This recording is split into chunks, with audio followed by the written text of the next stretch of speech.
La première fois que j'ai compris que mes parents s'acharnaient à me détruire, j'étais assise sur le parking d'un restaurant chilien, les yeux rivés sur mon téléphone, tandis que la pluie ruisselait sur le pare-brise comme pour se moquer de moi. Je venais de passer mon 3e entretien d'embauche de la semaine. Et une fois de plus, le responsable du recrutement avait souri de façon trop insistante, m'avait serré la main trop vite et avait sorti la même phrase. « On vous recontactera ».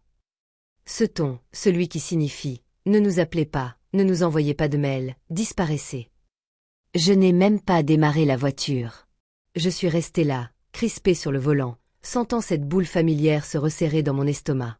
Quelque chose clochait.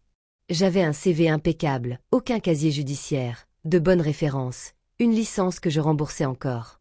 Pourtant, toutes les offres d'emploi auxquelles j'avais postulé s'étaient soldées par un échec après la vérification des antécédents.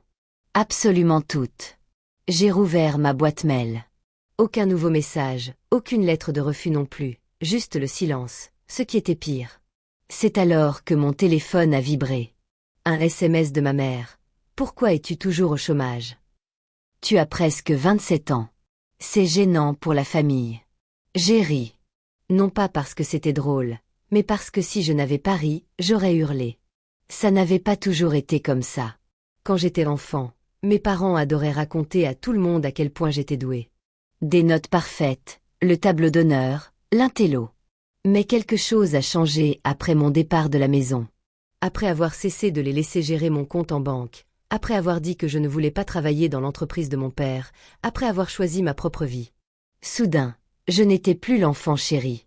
J'étais l'ingrate, l'irrespectueuse, le problème. Mon père, Richard, détestait que je n'ai pas besoin de lui. Ma mère, Linda, détestait que je ne l'idolâtre pas. Et tous deux détestaient que ma grand-mère, la mère de ma mère, m'adore. Grand-mère Eleanor, la seule personne de la famille à m'avoir jamais traité comme un être humain et non comme un objet. Je l'ai appelée ce soir-là. Elle décrocha à la 2e sonnerie. « Ma chérie, qu'est-ce qui ne va pas ?» Sa voix seule me fit presque pleurer. Je fixai le tableau de bord sombre. Je sens qu'il se trame quelque chose dans mon dos. Silence de son côté. Un silence pas confus. Le genre de silence où quelqu'un sait déjà. « Que veux-tu dire ?» demanda-t-elle prudemment. Je passe des entretiens sans arrêt. Il se passe super bien. Et puis plus rien. À chaque fois. Un autre silence. Plus long. Puis elle dit, « Est-ce que l'un d'eux a mentionné tes références ?»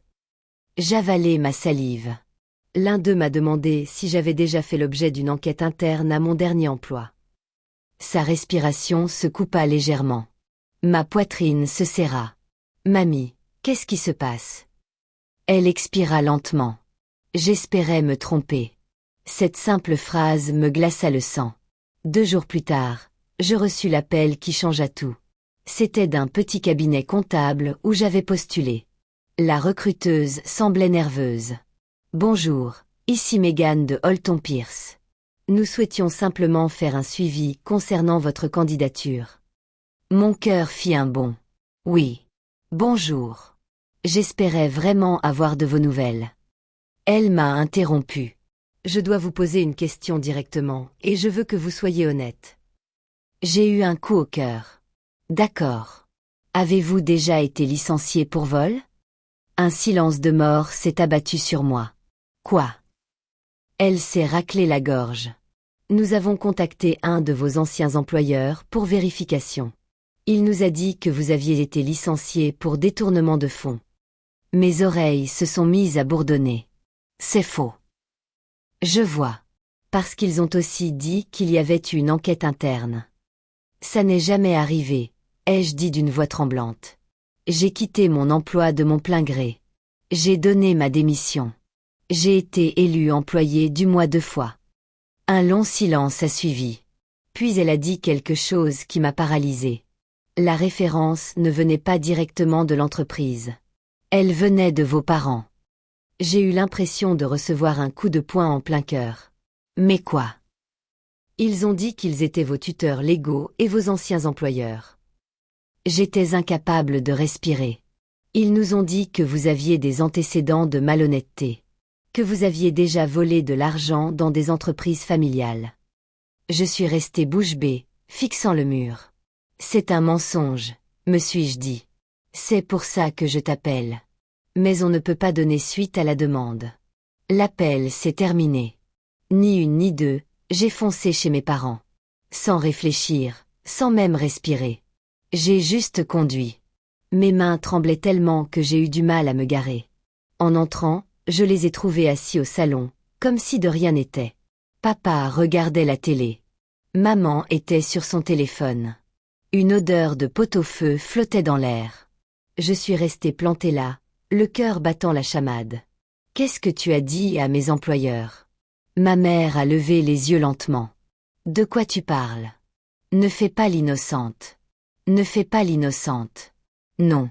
Ils ont dit que tu leur avais dit que j'étais une voleuse. Mon père a coupé le son. La télé s'est enfin braquée sur moi.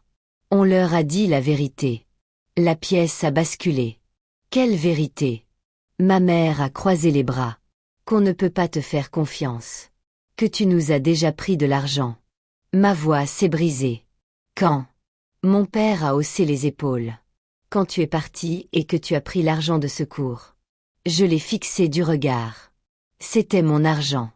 Grand-mère avait tout organisé pour moi. Ma mère plissa les yeux. Tu me l'as volé. J'ai laissé échapper un rire sec et brisé. Vous mentez sur moi pour ruiner ma carrière. Mon père s'est levé. Si tu n'étais pas une telle déception, on n'aurait peut-être pas besoin de prévenir les gens. Quelque chose en moi s'est brisé. Vous sabotez ma vie. Les lèvres de ma mère se sont étirées en un sourire. Alors tu devrais peut-être rentrer à la maison. Travailler pour ton père, là où on pourra te surveiller. Voilà. Le contrôle. C'était ça. Pas de l'inquiétude, pas de la protection. De la possession. Je me suis retournée et je suis sortie avant de dire quelque chose d'irréparable. Mais c'était trop tard. Ils avaient franchi une limite. Une limite qu'on ne franchit pas. Ce soir-là, je suis allée chez ma grand-mère. Elle vivait dans un petit bungalow blanc avec un jardin qu'elle chérissait comme son deuxième enfant. Elle a ouvert la porte et m'a immédiatement serrée dans ses bras. Je suis tellement désolée, a-t-elle murmuré. Je me suis accrochée à elle comme si je me noyais. Ils ont dit à tout le monde que j'étais une voleuse. Elle hocha la tête. Je sais. Je reculai. Tu savais? Son regard était triste. Ils appellent des endroits depuis des mois. J'eus la gorge serrée. Pourquoi tu ne me l'as pas dit? Parce qu'elle hésita. Je voulais d'abord être sûre. S'assurer de quoi? Son regard changea, non pas comme celui d'une grand-mère, mais comme celui d'un général se préparant à la guerre, comme s'ils étaient vraiment prêts à te détruire. Je clignai des yeux. Quoi? Elle me prit la main et me conduisit dans sa cuisine. Nous nous assîmes à la petite table en bois, celle où elle m'aidait à faire mes devoirs. Elle versa du thé. Ses mains étaient fermes. Trop fermes. Tes parents ne le savent pas, dit-elle calmement. Mais j'enregistre leurs appels depuis 6 mois. Je retins mon souffle. Tu as fait quoi? Ils m'ont appelé pour se vanter que personne ne voudrait de toi, que tu reviendrais en rampant. Mon cœur se mit à battre la chamade. Tu as des preuves. Elle hocha la tête. Des enregistrements audio, des dates, des noms, même des emails qu'ils ont envoyés en se faisant passer pour des employeurs. J'eus le vertige. Pourquoi? Son regard se durcit. Parce que je connais ta mère depuis qu'elle a 10 ans et ton père depuis son mariage, et je savais exactement de quoi ils étaient capables. J'ai dégluti. Alors, on fait quoi? Elle a ouvert un tiroir et en a sorti un épais dossier en papier craft. Mon nom y était imprimé au centre. Je l'ai fixé du regard. Qu'est-ce que c'est? Elle l'a fait glisser sur la table. Mon plan de secours. À l'intérieur, il y avait des documents, des emails imprimés, des transcriptions d'appels, des relevés bancaires, tout en bas, une copie de son testament. Mes mains se sont mises à trembler. Grand-mère, m'a-t-elle dit doucement, je savais qu'un jour ils essaieraient de te ruiner. J'ai murmuré, pourquoi? Sa réponse m'a glacé le sang. Parce qu'ils ont déjà essayé de te voler une fois. J'ai levé brusquement les yeux. Quand? Elle s'est adossée. Il y a 3 ans, quand j'ai changé mes bénéficiaires. J'ai eu un haut-le-cœur. Tu m'as désignée comme héritière? Elle a hoché la tête. Ils l'ont découvert et ils étaient furieux. Tout s'est éclairé. Le contrôle, le sabotage, les mensonges. Ce n'était pas à cause de mon travail. Il était question d'argent, d'héritage, de me faire passer pour une personne peu fiable afin que je sois écartée, ou pire, que personne ne me croie. Je fixais le dossier. Tu te préparais à ça. Elle sourit tristement. Oh, ma chérie, je me prépare depuis bien plus longtemps que tu ne le penses. Puis elle prononça la phrase qui me glaça le sang. Et demain, j'invite tes parents à dîner.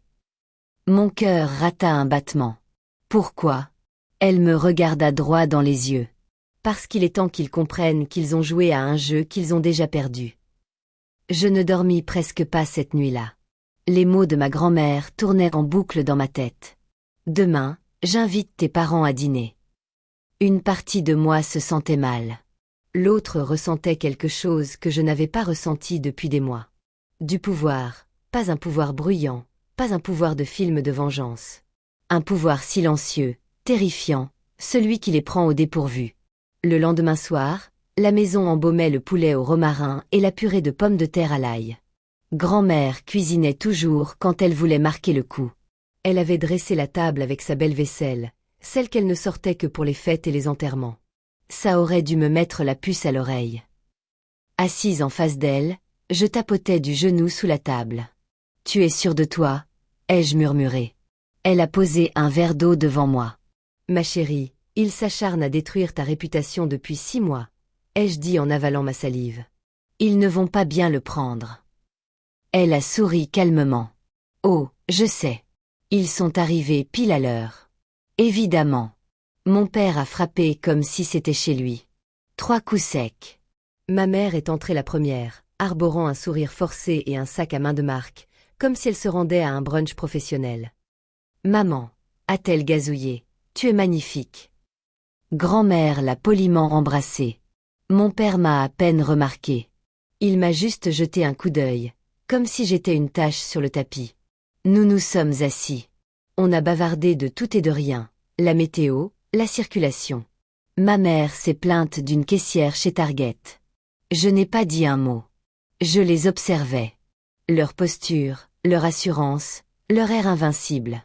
Mon père a pris une bouchée de poulet. Waouh, Éléanore, c'est délicieux. Grand-mère a souri. Je suis contente que ça te plaise. Ce sera peut-être le dernier repas que je te cuisine. Ma mère a ri. Oh, arrête. Tu en fais tout un plat. Grand-mère n'a pas ri en retour. L'atmosphère s'est chargée d'une tension palpable. Je l'ai senti. Eux aussi. Au milieu du repas, grand-mère s'est levée. Elle est allée au buffet et a pris un gros dossier. Le même qu'hier soir. Mon nom était toujours dessus. Elle le déposa délicatement au centre de la table. Je voulais te parler de quelque chose d'important. Ma mère fronça les sourcils. Quoi donc? Grand-mère regarda mon père droit dans les yeux. Tes appels. Silence. La fourchette dans la main de mon père se figea. Mais quoi? Ce que tu passes aux employeurs, aux banques, aux recruteurs. Le sourire de ma mère s'effaça lentement. On ne voit pas de quoi tu parles. Grand-mère ouvrit le dossier et en sortit le premier document. Un courriel imprimé, surligné. Le 3 mars, tu as envoyé un courriel à Holton Pierce en te faisant passer pour une responsable des ressources humaines. Ma mère pâlit. Grand-mère appuya sur lecture. La voix de mon père emplit la pièce. Claire, arrogante, suffisante. Oui, je te préviens. Elle a l'habitude de voler, même dans la famille. Mon père ouvrit la bouche. Aucun son n'en sortit. Ma mère murmura. Qu'est-ce que c'est que ça? Grand-mère la regarda. Voilà ce qu'on appelle des preuves. J'ai senti mes mains trembler. Non pas de peur, mais de soulagement. Mon père s'est levé brusquement. C'est illégal. Grand-mère a haussé un sourcil. La diffamation aussi. La voix de ma mère s'est mise à trembler. Vous nous avez enregistrés sans notre consentement. Grand-mère s'est penchée en avant. Vous vous êtes vanté plusieurs fois sur mon téléphone d'avoir ruiné la vie de votre enfant. Mon père a frappé la table du poing. Vous l'avez manipulé contre nous. Grand-mère n'a pas bronché. Non, Richard. Vous vous êtes démasqué. Elle a fait glisser un autre document. Un relevé bancaire. Vous avez également tenté d'accéder à mon compte en fiducie l'année dernière. Les yeux de ma mère se sont écarquillés. C'était une erreur. Grand-mère a ri. Un rire bref et froid. Vous avez falsifié ma signature. Un silence de mort s'est abattu sur la pièce. Même l'horloge semblait bruyante. Tic-tac tic. Puis grand-mère a lâché la bombe. Elle a sorti son testament.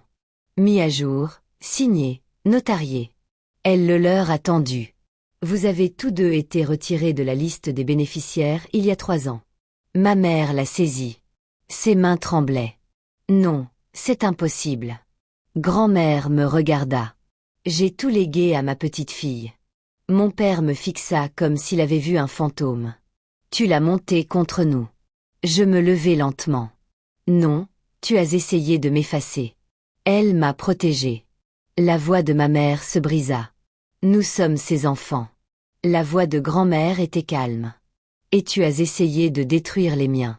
Ces mots furent plus durs que n'importe quel cri. Mon père se mit à arpenter la pièce. Tu ne peux rien prouver. Grand-mère tapota son téléphone. En fait, j'ai déjà tout envoyé à mon avocat et à 3 de tes anciens employeurs. Mon cœur rata un battement. Quoi? Elle se tourna vers moi. Je voulais que tu retrouves ton nom. Ma mère s'affaissa sur sa chaise. Tu nous as ruinés. Grand-mère secoua la tête. Non, c'est toi.